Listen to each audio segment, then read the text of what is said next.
Hello students, Gujarat board standard 10 का first paper complete हो चुका है जो कि था इंग्लिश का।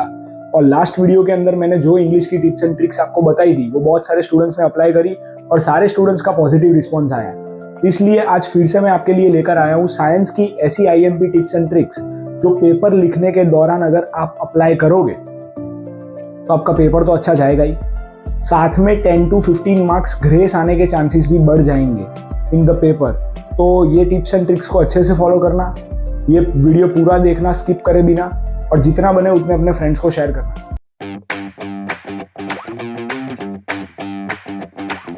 तो hello friends and students, welcome back to our YouTube channel style smart education.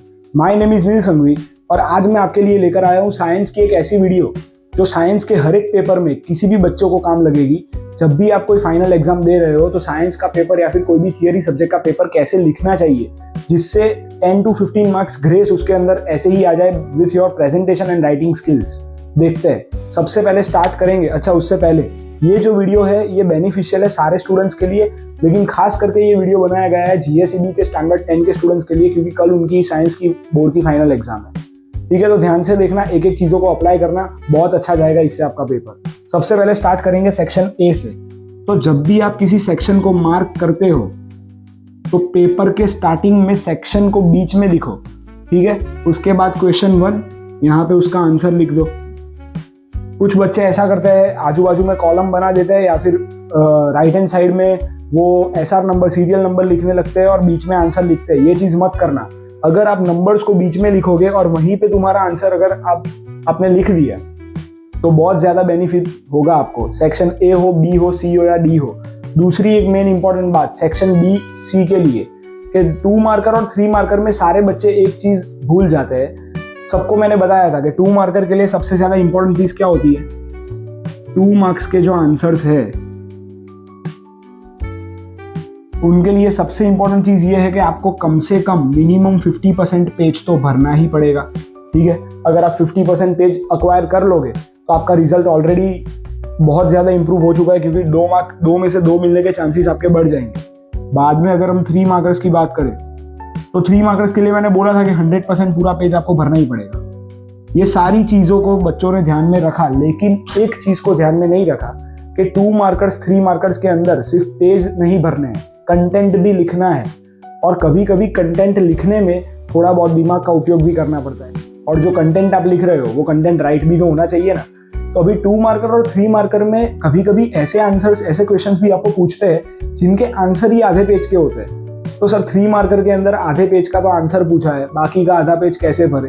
तो देखो, आज मैं आपको है ना एक ऐसी चीज बताने वाला हूँ जो अगर आप अप्लाई करोगे एग्जाम के अंदर हर एक क्वेश्चन के अंदर तो आपकी मेहनत भी कम हो जाएगी, बिफोर टाइम पेपर भी कंप्लीट हो जाएगा, साथ में रिजल्ट तो इम्प्रूव होगा ही। तो चलो ध्यान से देखते हैं कि वो कौन सी चीज है। सबसे पहली चीज जो ध्यान में रखनी है वो क्या है कि भाई न्यू सेक्शन न्यू पेज।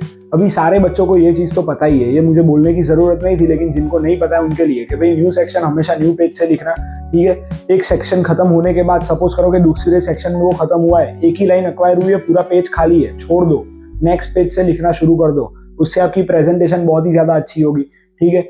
उसके बाद सेक्शन ए की मैंने बात करी, बी की बात करी, सी की और डी की, उसके अंदर कोई भी क्वेश्चन का आंसर अगर आप लिखोगे तो क्वेश्चन का जो नंबर है वो ऊपर मार्क करना और नीचे बीच में उसका आंसर लिखना शुरू करना।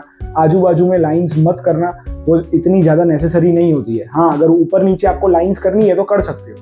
जो थर्ड मोस्ट इंपॉर्टेंट चीज है वो क्या है 2 मार्कर्स के लिए। तो अगर मैं सेक्शन बी की बात करूं, सेक्शन बी जो आपका है जिसके अंदर सारे के सारे 2 मार्कर्स है, तो मैंने बोला था कि 2 मार्क के अंदर कितने पेजेस होने चाहिए, ऑलमोस्ट 50% पेज। बहुत सारे बच्चों की ये डाउट है कि सर ये 50% पेज कभी कंप्लीट होता ही नहीं, इतने छोटे छोटे क्वेश्चन होते हैं कि हम, जैसे कि सपोज करो कि फर्स्ट चैप्टर से कोई क्वेश्चन पूछ लिया कि what is a combination reaction, तो कॉम्बिनेशन रिएक्शन तो ऐसी चीज है जो 2 लाइन में भी हम डिफाइन कर सकते हैं। तो उसके लिए 50 to 75% पेज क्यों भरना चाहिए, अभी कैसे भरेंगे मैं बताता हूँ। सबसे पहले तो आप किसी भी रिएक्शन की डेफिनेशन लिख दो, उसके बाद उससे रिलेटेड आपको जितना भी नॉलेज है वो सारा लिख दो। तो सर ये तो गलत बात हो जाएगी अगर हम कुछ गलत लिख देंगे तो। देखो अभी क्या है, अभी आपका पूरे साल का एक ऐसा पॉइंट आ चुका है कि पूरे साल की मेहनत इस 3 घंटे के अंदर आपको अप्लाई करनी पड़ेगी, ठीक है। पूरे साल आप कितना अच्छा पढ़े हो या फिर कितना बुरा पढ़े हो वो देखने कोई नहीं आने वाला है। ये 3 घंटे डिफाइन करेंगे कि आपके 10th स्टैंडर्ड का रिजल्ट अच्छा है, आपने 10th स्टैंडर्ड में अच्छा परफॉर्म किया है कि नहीं किया है। तो आप साम दाम दंड भेद जो भी लगा सकते हो लगा दो, और उसको लगाने के बाद कोई भी क्वेश्चन आंसर एकदम परफेक्ट ही होना चाहिए। इसलिए मैं आपको बोल रहा हूँ कि आप सिर्फ डेफिनेशन तो लिखना ही लिखना, साथ में उसके रिलेटेड जितने भी पॉइंट्स हैं वो भी लिख देना। लास्ट में अगर कुछ ना मिले तो क्या लिखना, केमिकल इक्वेशंस, ठीक है, केमिस्ट्री में तो केमिकल इक्वेशंस आपके सामने ही होगी तो वो लिख देना। 50 to 75% पेज तो ऐसे ही हो जाएगा, प्लस टाइम भी इतना ज़्यादा कंज्यूम नहीं होगा क्योंकि आप ओन वर्ड्स में लिख रहे हो। ओन वर्ड्स में लिखना है तो ज़्यादा सोचना नहीं पड़ता है, ठीक है, एक ये बेनिफिट हो गया। 3 मार्कर्स के लिए भी मैं आपको सेम चीज़ बताऊंगा कि 3 मार्कर्स के अंदर क्या होता है, ज़्यादातर क्वेश्चन के अंदर 3 मार्कर और 4 मार्कर के अंदर फिगर बनाना बहुत ज़रूरी है। अगर उसमें आप डायग्राम ना बनाओ तो नहीं चलता है, तो डायग्राम तो बनाओगे ही, डायग्राम की साइज थोड़ी सी बढ़ा देने की, ठीक है, ये सब चीज़ें आप कर सकते हो। और इससे भी आपका पेट नहीं भर रहा है तो एक और चीज़ मैं आपको बताऊंगा जो कि आप कर सकते हो, वो है चार्ट बनाना, ठीक है। कोई भी चीज़ को, कोई भी क्वेश्चन को, कोई भी 3 मार्कर क्वेश्चन है उसको कौन से फॉर्म में आप रिप्रेजेंट करोगे, चार्ट के फॉर्म में, ठीक है। जो भी छोटी सी इंफॉर्मेशन आपको दी है, जैसे कि आपको पता होगा आपका एक चैप्टर नंबर 3 का एक टॉपिक है एक्सट्रैक्शन ऑफ मेटल्स। बहुत सारे बच्चे उसको पैराग्राफ वाइज लिख के आ जाते हैं, बेटा ये एसएस नहीं है, ये साइंस है, साइंस का पेपर साइंस की तरह लिखो। अभी उसमें अगर आप चार्ट भी बना दो और वही चीज़ आप सेम नीचे पैराग्राफ वाइज लिख दो ना, तो लेंथ तो बढ़ेगी, टाइम भी ज़्यादा नहीं जाएगा क्योंकि सेम चीज़ लिखनी है, प्लस प्रेजेंटेशन भी अच्छी लगेगी और प्लस टीचर को भी पसंद आएगा, ठीक है। तो सेक्शन ए बी सी और डी के लिए आप ये चीज़ों को अच्छे से अप्लाई कर सकते हो। बस इतना कर दो, इतना करने से जो पेपर स्टाइल से आप लिख रहे थे इतना चेंज ला दोगे तो आई थिंक सो कि 10 to 15 मार्क्स बढ़ना ज़्यादा मुश्किल बात नहीं है। और इसी कारण आप 80 out of 80 के बहुत नज़दीक आ जाओगे। और इंटरनल मार्क्स तो फिर आपकी मेहनत के ऊपर है जो स्कूल की एग्ज़ाम में आपने करा है। ओके, तो बेटा जाने से पहले बस मैं इतना बोलूँगा कि एग्ज़ाम देते वक्त एटीट्यूड ऐसा रखना कि हमने जो पढ़ा है उसमें से ही पूरा पेपर आने वाला है, ठीक है। कुछ एक्स्ट्रा करने की ज़रूरत नहीं है। लास्ट दिन है ये आपका, कल की एग्ज़ाम के लिए जितना आपने पूरे साल पढ़ा है उसी को रिवाइज करो, उसी को और पक्का करो, जो आता है उसको और पक्का कर लो, आगे एक्स्ट्रा कुछ मत करो। क्योंकि आपको पता ही होगा कि जो इंसान 1 साल पूरा मेहनत करके पढ़ा है उसको एक दिन ना पढ़ने से कोई फ़र्क नहीं पड़ने वाला। और एक बच्चा जो ऐसा है जो पूरा साल कुछ नहीं पढ़ा है वो एक दिन में बहुत कुछ पढ़ लेगा तो उसको इतना कुछ आ जाने नहीं वाला है, ठीक है। तो जितना आता है उसको अगर बहुत अच्छी तरीके से और ज़्यादा रिवाइज किया और पक्का कर दिया तो कल मार्क्स अट्रैक्ट हो जाएंगे आपसे, ठीक है। और टेंशन मत लेना। All the very best, my best wishes are with you only. तो चलो मिलते हैं नेक्स्ट वीडियो के अंदर, तब तक के लिए गुड बाय।